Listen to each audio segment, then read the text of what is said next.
Inicia el año 2022 y las noticias se acumulan a gran velocidad. En México se habla de la sucesión presidencial del 2024, mientras que en temas internacionales, Rusia amenaza a Ucrania y China amenaza a Japón y a Corea. ¿Podría desencadenar esta hostilidad en una gran guerra? Estas y otras preguntas responde en entrevista para Enlace Judío el analista político Ezra Shabot. Hola Ezra, ¿cómo estás? Qué gusto me da saludarte en este inicio de año. Muchas gracias Nadia, muchas gracias Enlace Judío y un buen año para todos.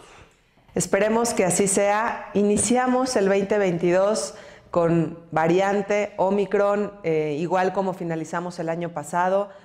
¿Cuántas variantes habrán más y hasta cuánto tendremos todos estos estragos de la pandemia, sobre todo pues en todos los temas económicos? Mira, si yo no soy el especialista ni conozco por supuesto de temas médicos, pero lo que sí me queda claro es que este tipo de virus lo que ha hecho, por lo menos en el caso Omicron, es actuar de manera simultánea, podríamos decirlo, o sea, infectar rápidamente a una enorme cantidad de personas. No es ninguna gripita, se trata de un virus bastante violento en términos por lo menos de la rapidez con la que contagia. Sí manda al hospital a la gente, no es la gripa que se te quita. Tenemos aumento en hospitalizaciones, tenemos también un pequeño aumento también en defunciones en el país frente a lo que se tenía todavía con el final de Delta, y esto pues básicamente porque al infectar a muchísima gente más, pues obviamente en términos absolutos te aumenta el número de gente que fallece porque tiene otro tipo de afecciones. Ahora, el problema con Omicron en este momento, y hasta que no comience a descender, que esperemos sea pronto, la cantidad y rápidamente, así como llegó rápido, se vaya rápido, es que como lo hace en un periodo relativamente corto, lo que te produce es que mucha gente se infecta en muy corto tiempo. Y eso te hace que no haya la posibilidad de reemplazar a esta gente. O sea, por eso redujeron incluso el tiempo de aislarse a 5 días. Porque si tú manejas un tiempo de aislamiento de 14 días que para asegurarte, el problema es que no va a haber gente que pueda brindar los servicios. Hay escasez de médicos, hay escasez de gente que lleve el transporte como tal, transporte público y transporte de mercancías. Empiezas a tener una especie de contagio generalizado que al mismo tiempo te paraliza, te genera una parálisis económica total en un periodo corto, y entonces se atora todo y no hay la posibilidad de poder encontrar un sustituto, sustituir a estas personas con otras, hasta en tanto el virus pues termine, como esperamos que así sea, de ya, pues si no desaparecer, por lo menos volverse endémico, no tener esta capacidad enorme de contagio, y de esa manera pues dejar de ser el peligro que es hasta ahora. Por eso sí es importante, pues sí, ubicar si lo que uno tiene sí es Omicron o no es. Entendemos que probablemente la mayoría de la gente se contagie, pero hay que también entender que sí se corre un riesgo. O sea, no es una gripa como tal, es, y lo dicen los médicos que saben, el doctor Moreno y el doctor Macías, que son unos de los que han estado al frente de esto, que sí, el problema es que en determinado tipo de paciente, pues esto sí se puede complicar, y que luego se andan metiendo medicinas que o les recetan gente que no sabe, o se la autorrecetan y terminan en el hospital o eventualmente incluso fallecen. Ahora, en términos de lo económico, esto nos ha llevado a una situación todavía más difícil. Tenemos una inflación, un aumento de precios, básicamente por la baja en la producción. O sea, es una situación muy complicada, porque por un lado dejaron de producir.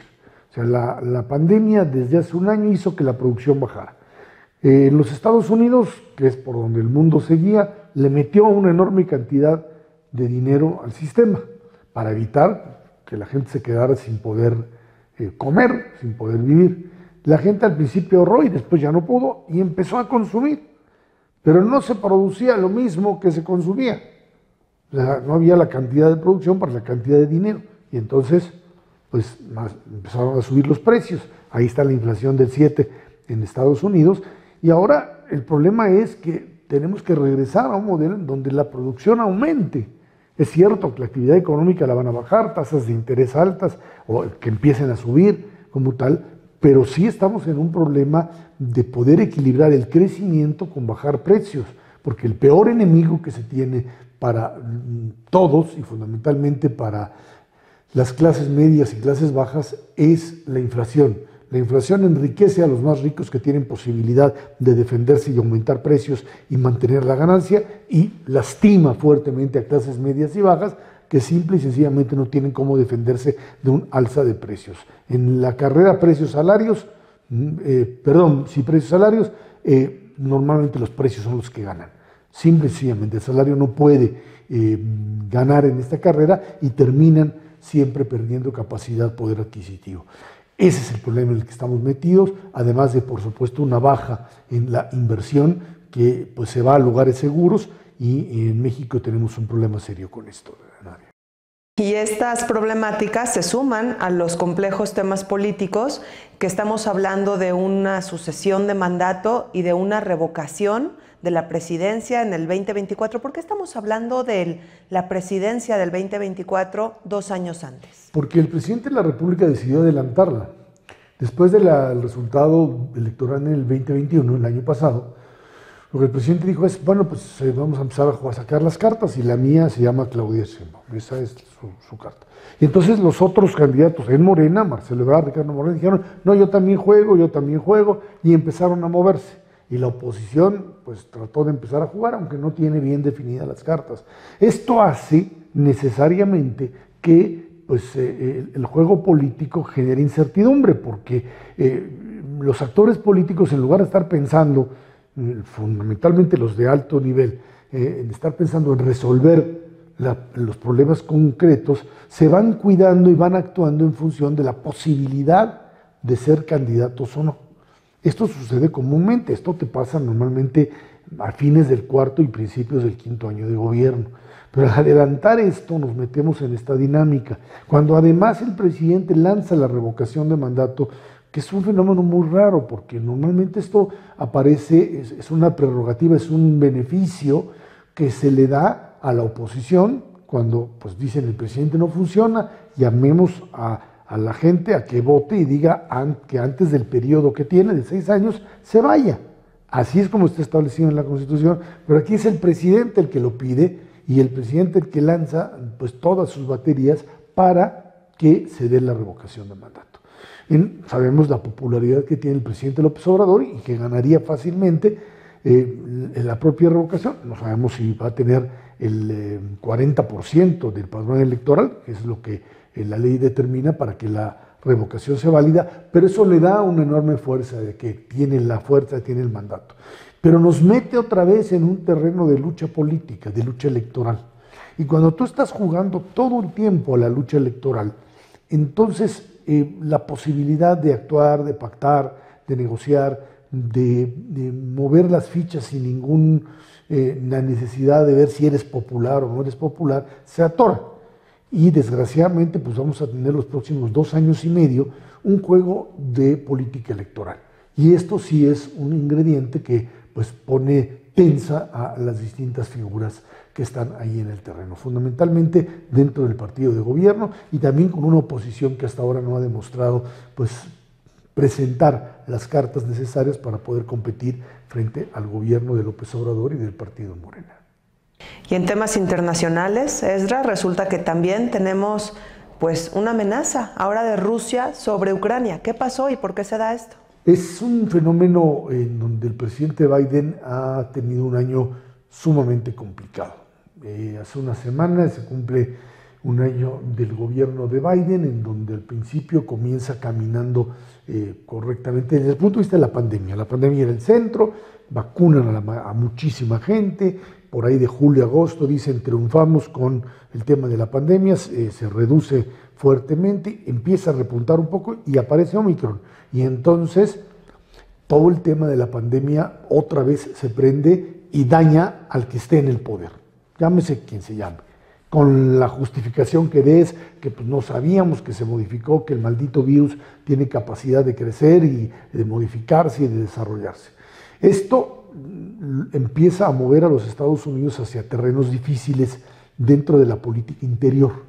No tiene mayoría en el Congreso, no puede pasar sus leyes presupuestales, no puede enfrentar a los republicanos que tratan, y hasta el momento lo consiguen, de reducir la libertad del voto. En Estados Unidos es muy fácil votar, o era muy fácil votar con cualquier tipo de credencial, se tenía ahí los números de seguro social, etcétera, y ahora muchos estados, fundamentalmente republicanos, han conseguido reducir el número o la gente que puede llegar a votar, bajo el argumento de fraudes y cosas absurdas, pero lo han logrado para tratar de ganar la elección de este fin de año, que es el de medio término, donde se elige una parte de los senadores y toda la Cámara de Representantes, y por supuesto lo que puede suceder en el 2024 con una probable, dicen ahí, presencia otra vez de Donald Trump. Bueno, están metidos en ese asunto y comete un error táctico. Trump había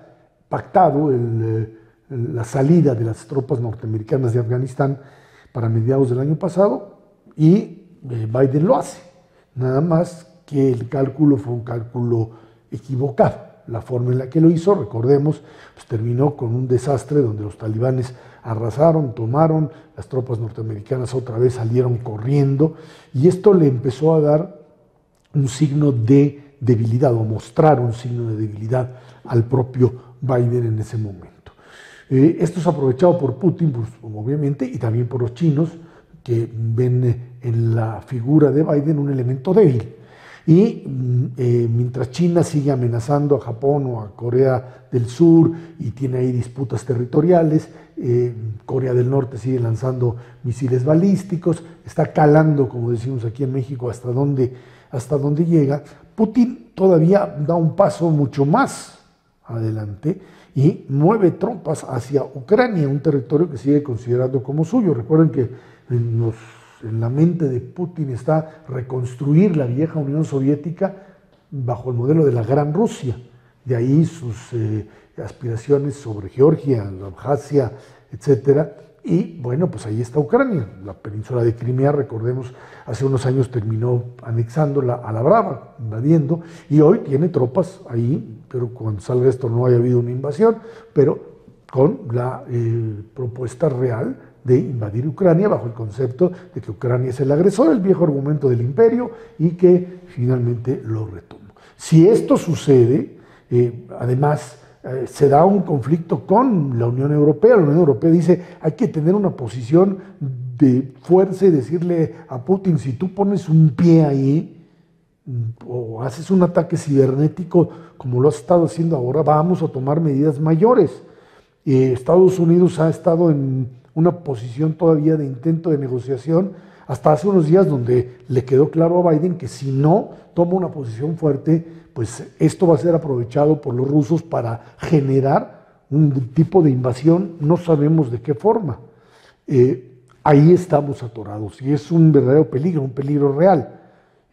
Cuando en Europa se comienza a hablar de guerra hay que tener cuidado, porque sabemos bien, no sabemos bien cómo comienza, sabemos muy bien cómo termina. Sin duda, eso es justamente lo que te iba a preguntar. Tenemos, sin pensarlo dos veces, un territorio sumamente hostil.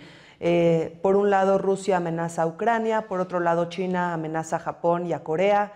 ¿De qué manera, si la agresividad incrementa y se convierte en violencia, de qué manera puede impactar esto al continente americano y sobre todo a Estados Unidos, que sabemos que todo lo que pasa en Estados Unidos afecta directamente en México? Mira, un conflicto militar, no sé de qué magnitud, pondría otra vez en una torona una economía que no alcanza o que estaba esperando a recuperarse.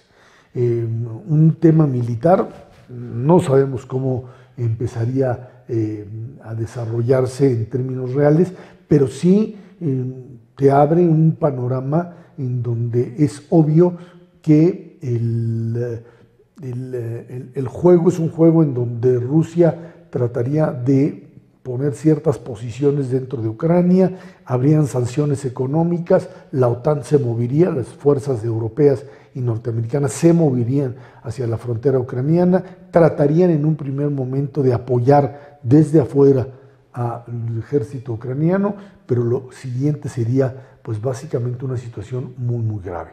Esto sí es como para prender las alarmas. Nadie cree que Putin pueda llegar a ese nivel, es alguien que sabe sus límites. Sin embargo, cuando este tipo de dictadores juegan y saben que enfrente tienen gente razonable, es cuando pues a veces avanzan más de lo que en realidad estarían dispuestos. Alguien diría que a poco con Trump no lo haría. No, porque Trump estaba igual de loco que Putin. O sea, era el hombre que Putin sabía que era capaz de picarle al botón nuclear y volar. O sea, ese es el grave problema de tener ese tipo de gobernantes en el mundo. El problema real es que pues no, obviamente una solución militar no, en este momento y en las condiciones actuales sería verdaderamente desastrosa para todos, no solo en términos de la parálisis económica, sino en las consecuencias militares como tal. Ezra, te quiero agradecer muchísimo este análisis. Creo que debemos de seguir de cerca todo lo que pasa en esta región del mundo y al mismo tiempo continuar con todos los temas políticos y económicos de nuestro país, que todos los días nos dan noticias importantes. Gracias por tus aclaraciones. Muchas gracias a Enlace Judío, gracias Nadia por esta entrevista. Muchas gracias.